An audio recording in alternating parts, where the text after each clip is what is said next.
Hey guys, just thought I'd do another inbox review of a kit I recently bought in. Anybody who sees this knows of the Lancaster. It's the most famous bomber of the Second World War. It carried the heaviest loads, including the 22,000-pound blockbuster bomb, and was more synonymously known with the famous 617 Dam Busters raid, which recently we celebrate the 75th anniversary of. Airfix do some excellent quality versions of the Lanc. Basically the Dam Buster version, and I think a B1 or B3, as well as Revell here. Now the old Revell Dam Buster Lanc is very old, very dated, not the best of kits.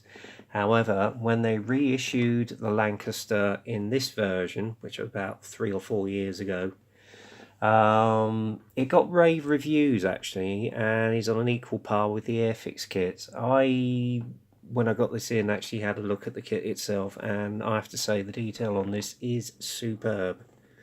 You can do it in either a B1 or a B3. And this is an extremely interesting colour scheme with the yellow tails. I can't remember which squadron it's from, but obviously we'll go through that when we go through the actual box kit itself. I just couldn't resist it, and to be honest with you, Lancaster to me is my favourite bomber of the Second World War, if not one of my favourite aircraft. And I've seen the Battle of Britain bird Thumper many a time and heard her many a time. Every time I hear her, it just sends me goosebumps. It really does. It's just the magnificent sound of those 4 Rolls-Royce Merlins. I must admit, I mean, the only thing with Airfix is they do actually do the B2, which had the Hercules engines, which I'm very sorely tempted to get again. And at some stage I am going to get the Dam Buster version they do. But for now, I've settled upon this one. Reason being is I actually bought this one off Jadlin Models for the pricely sum of £16.11 compared to what, £33 to £45 for the Airfix kit. So I did very well there, guys. And Jadlin are actually, if you want the Dam Buster version, they're doing that at the same price as well at the moment, heavily discounting it at £16.11. So go and check their website out.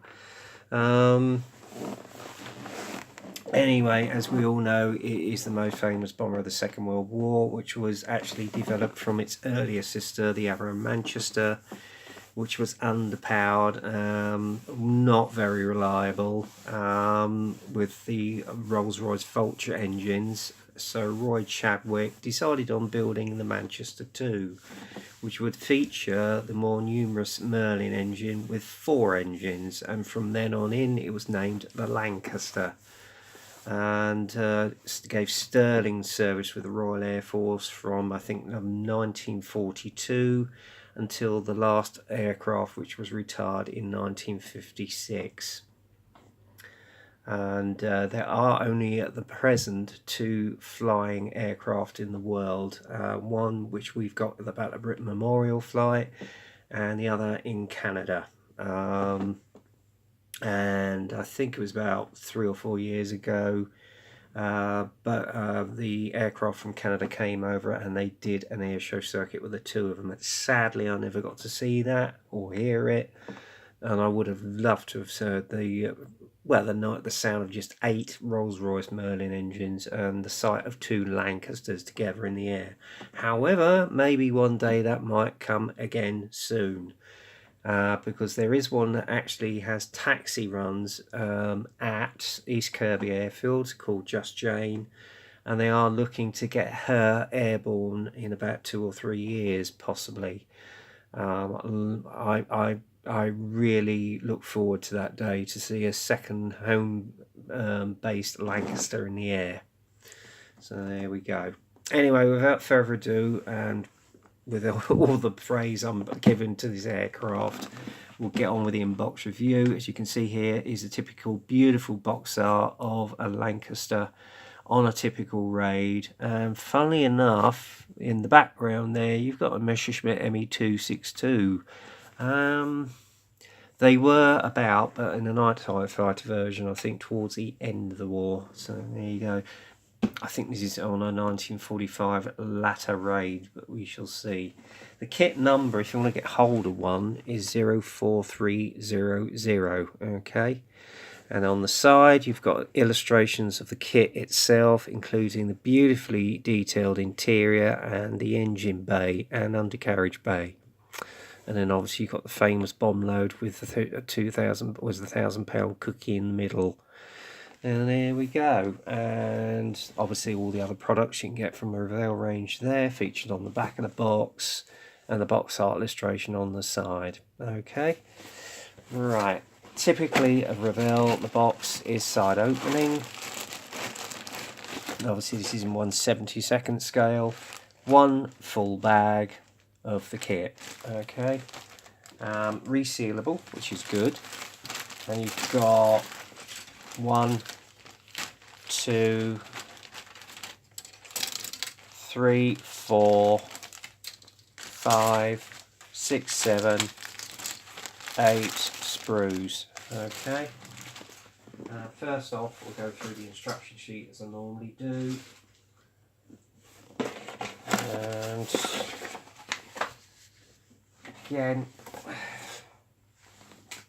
we've got an illustration of the built kit once it's built up, and then obviously a little history on the actual Lancaster itself. Okay, and it's in pamphlet form again. Okay, if I can open it up, I will. Again, little notes on the construction, and also all the, obviously, the symbols as you're going through the process of constructing it, warnings about safety, etc. Colour call-outs on the back, which is typical of Revell, all the Revell colours, obviously got percentages and that. I won't use that. I will be using Tamiya, possibly, more than likely, or possibly Mr. Hobby Colour. Then you've got the sprue tree on the top here with all the various sprues, so you can always check it against the kit to make sure you've got everything. If not, get on to Revell Germany. And the first, obviously, construction is the cockpit itself, as you can see here, with a decal for the instrument panel as well. And I think they've actually got some moulding on seat belts, but I may well see if I can source some aftermarket. Then you've got the construction of the rear bulkhead with the navigators, wireless operators station. And then obviously you've got the bomb bay there with the bulkheads either side to be constructed.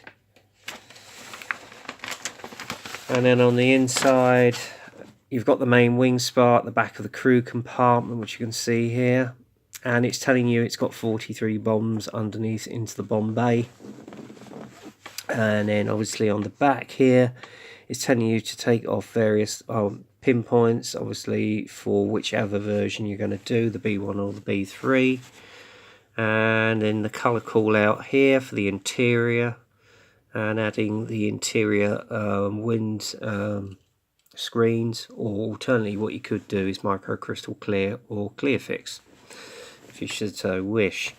And then again on the other side of the fuselage itself, and then it's the construction of part of the mid-upper turret there, I think you're finding. And then it's placed into its little alcove in there. Okay.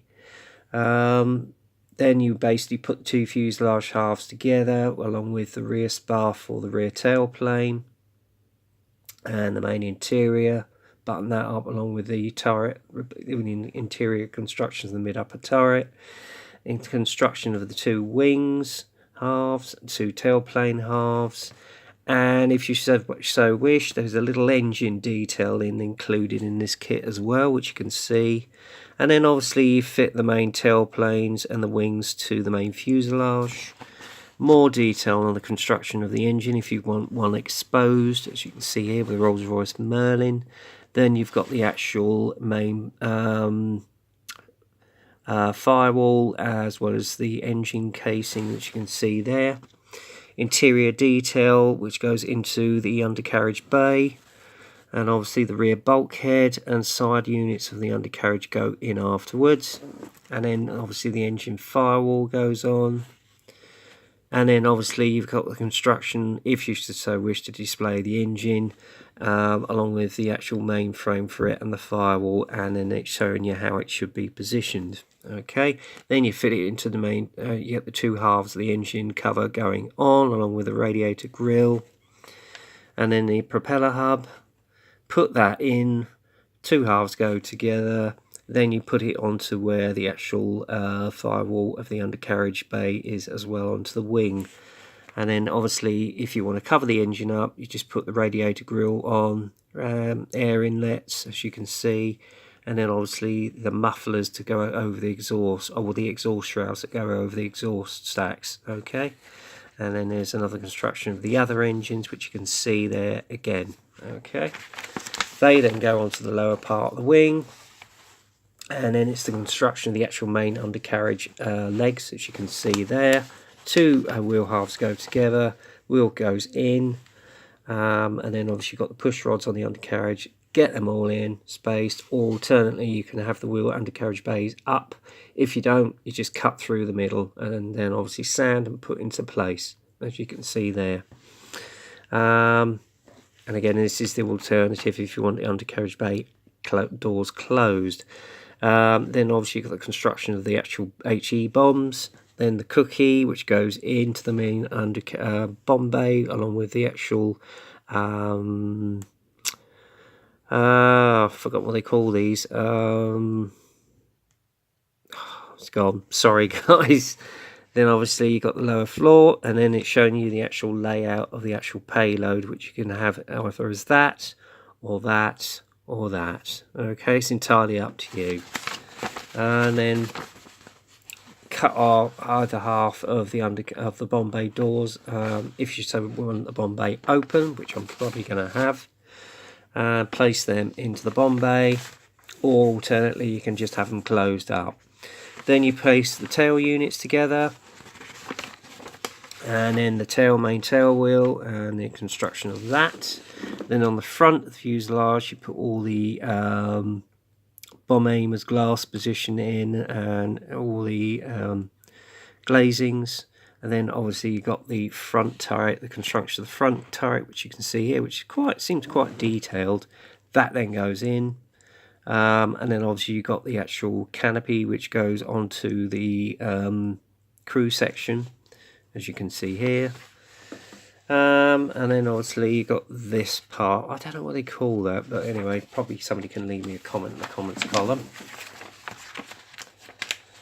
And then obviously you've got the covers for the escape hatches which go on, and then obviously the cover for the mid-upper turret. And then you put the glazing on for the mid-upper turret, that goes on, put it in position, and then it's the construction of the rear turret, which you can see here, or they used to know him as Tail End Charlie. That then goes onto the back of the actual housing, and then that's covered with the actual housing itself, the Tail End Charlie. And then obviously put the propellers onto the main engines, along with the nose hub, and seal that up at the back there with some of the I suppose that's the aerial, I'm not sure, I can't remember. And then or H2S, which you can do, whichever version you're doing. I think H2S was on the B3 version. And then obviously you've got the speed indicators which go on the tail units, and then obviously some more on the inner part of the tail units, and also on the rear tail planes, and also on the wing, as you can see there. And then obviously more lumps and bumps go onto the side of the fuselage, and then obviously you've got the landing lights which go in, and then you've got the side aerials there, and speed indicators which go onto the nose, and that's basically it. And then obviously you've got one of two options in the kit. First one being the yellow-tailed version, which is featured on the box, which is an Avro Lancaster B3 of number 100 Squadron, RAF Elsham Wolds, April 1945. And obviously you've got the guide to the actual camouflage scheme there as well, and it's telling you to actually use wires, but I'm probably going to end up using what do they call it, trying to think. It's fishing wire, but most modelers use it anyway. So there you go. And then the second option is an Avro Lanc B Mk1 of 9 Squadron at Bardney in 1945 as well. Now, what I'm planning on doing is actually building a kit of a Lanc which is featured in this very rare colour film called Night Bombers, and that was basically of a typical bomber raid. It was filmed all in cine colour, RAF Hemswell, in around about November 1945. They had one of two units there, I think 683 Squadron and 150 Squadron. Now, I don't know if any of you guys can help me out, but I am looking to build either an aircraft of 150 or 683 Squadrons at Hemswell around about November 44, which is the time this video was actually filmed, or the film itself was filmed. If anybody hasn't got this, it's the only colour film taken during the time of a typical Lancaster bomber raid, and I'm not kidding you, it is some fantastic cine film in it. It really is. And it just covers you through all the various aspects of Bomber Command and how a raid was actually brought out and everybody behind it. So if anybody knows of a decal sheet, I've looked online, I've had no luck so far. If anybody knows how I can get hold of a decal sheet of either of those squadrons at that time, leave a comment or leave me a link in the comments column below of this video. Okay. Anyway, we're going to get on to the actual crux of the kit, which is the kit pieces itself. First off, you've obviously got the two fuselage halves here. Nice recessed panel line detail. It's a little deep, I have to say, but it does look extremely good. And on the interior, it's beautifully actually made, especially with all the inside wing spar sections. Beautifully detailed, especially when you've got that open cockpit. I mean, admittedly, you can get aftermarket if you want to super detail it more. And then obviously you've got the exhaust stacks, which you can see here. Parts of the Merlin engine right here. Parts of the engine casing there. Firewall, beautifully detailed. Part of the nose hub. This does look a little thick for the receivers which go on the nose. Then obviously you've got the noses that go on the propeller hubs. This is, I think, one of the undercarriage bays, but again you're going to have to cut through that, and when you do, be very careful. The wheels, I'm not really keen on those. I must admit they do look a little bit suspect. However, I've got some aftermarket wheels which I'm going to use on this kit. Then you've got part of the undercarriage bay unit here, and then the part front housing of the Merlin engine, which is really nice. So there you go. And then on the other side you've got the other part, the fuselage, propellers. Now, obviously, depending on which version you can use the paddle propellers or the thinner ones. So I would suggest you do your research on that for whichever version you're doing.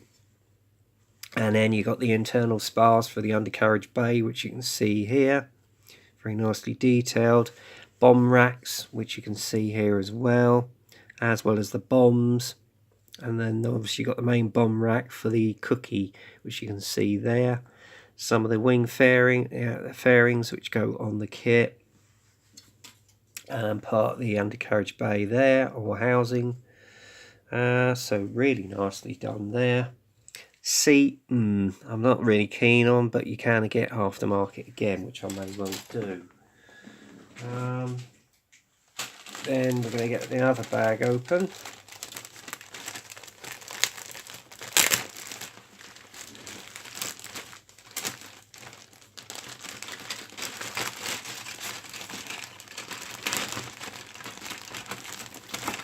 Oh, if I can get it out of the bag.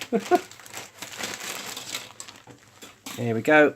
And this is one of the wings. I don't know if you can see it. You've got nice panel line detail, if a little over accentuated. A little bit of flash on the edge of the wing, but not that bad, you can't correct it. Engine detail on the outer part of the engine, very nicely done. Lovely panel line detail. and obviously this is part of the housing for the rear turret. That's your main cookie bomb there, which you can see. Not bad, if a little crude, but not bad. And then obviously you've got the lower part of the wing, which is very nicely detailed again, or the upper part. Is that lower? No, it's the lower. Then you've got the housing for the mid-upper turret. That's your main wing spar. Then obviously you've got the DPS for your H2S. And then even on the seating, I have to say, that isn't bad, including the moulded on seat belts. Very nicely done there, guys. Then obviously you've got the radio operators section right here, if I can get it into focus. That's nicely detailed. And then you've got the main gear stick there. And the actual main control panel isn't bad either.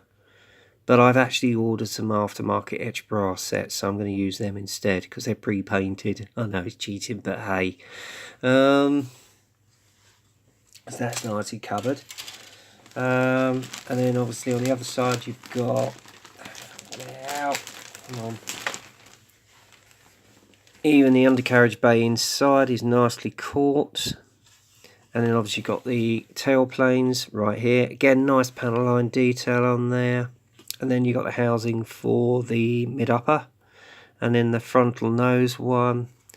And there's your actual machine guns, if looking a little crude. So you might need to look at getting some aftermarket. And that's part of the rear turret, as you can see there. And this is the rear section for the undercarriage for the wheel. There you go. And then obviously you've got the rear spar. And finally, again, I'm not going to actually, I might take it out. Yeah, I will actually.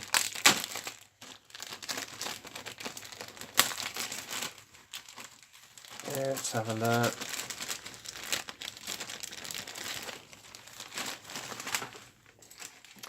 Again, another part of the undercarriage bay there, which you're going to have to cut. And then obviously you've got the rear firewall for the undercarriage bay, as well as the front.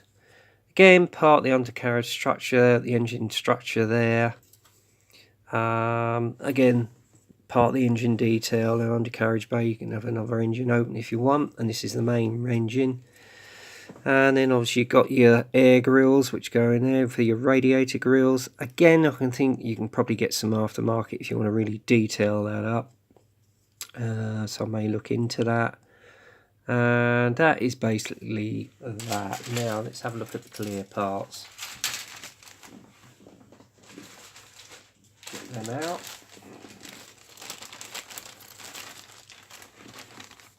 There's your bag of clear parts.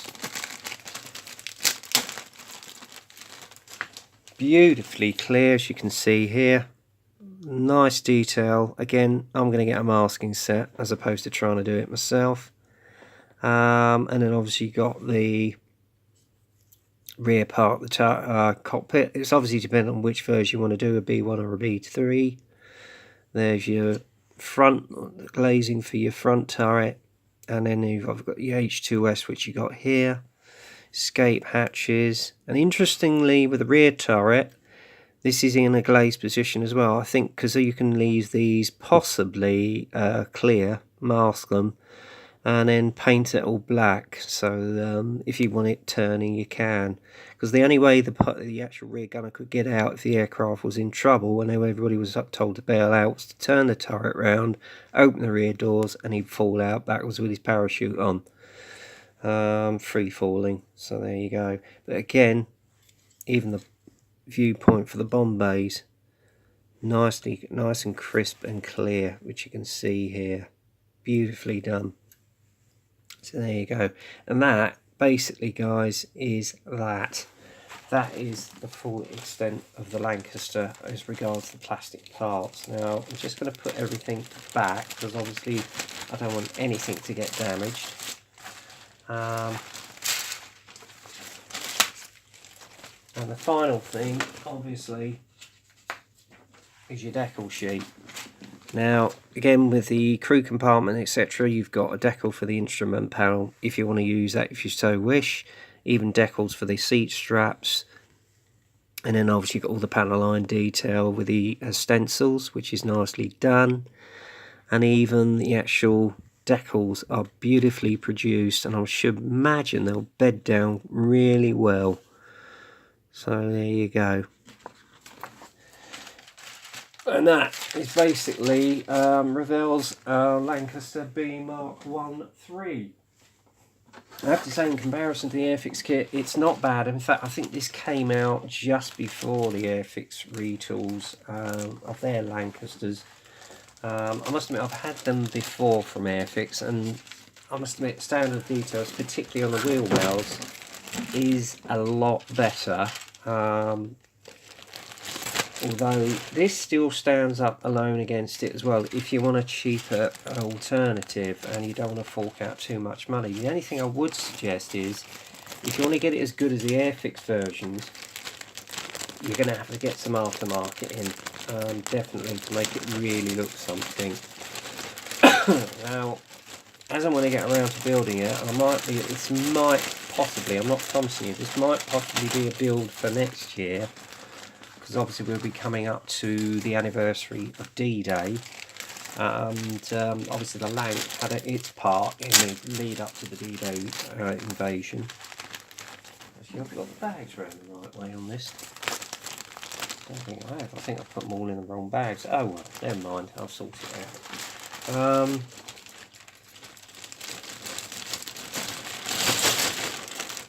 It is a lovely, lovely kit. I'm not taking anything away from Revell, and I must admit their recent releases, such as their Halifaxes, are awesome, and also their Mark II Wellington. So I've got a Mark II Wellington, which I'll probably do an in-box review at some stage. But the only thing I wish somebody would do is basically bring out an injection moulded version of the Lancaster's predecessor, the Manchester. Maybe Airfix will do it at some stage, or maybe Revell or someone, but that would really add to the Lancaster story, or even a Lincoln. I mean, yeah, you know, if somebody brought out an injection moulded version of the Lincoln, that would be awesome. So there you go. That's my inbox review of Revell's Lancaster Mk1 III. Hope you liked the review, and as I say, I am going to do my own build possibly next year on this, as if I can get the decals of a Hemswell bird, which was featured in this film Night Bombers. And if you haven't got this in your DVD collection, I suggest you go and get it. It's fascinating, and as I say, it's the only rare full colour cine film of a typical Lancaster squadron during November 1944, and it's fascinating. It really is. So I want to do something from one of that DVD. It really is an interesting insight into Bomber Commander and Second World War. So there you go. Anyway, that's it for now, guys. Hope you enjoyed the inbox review. So until the next time, get kit crazy, happy modelling, and I will speak to you soon. Bye.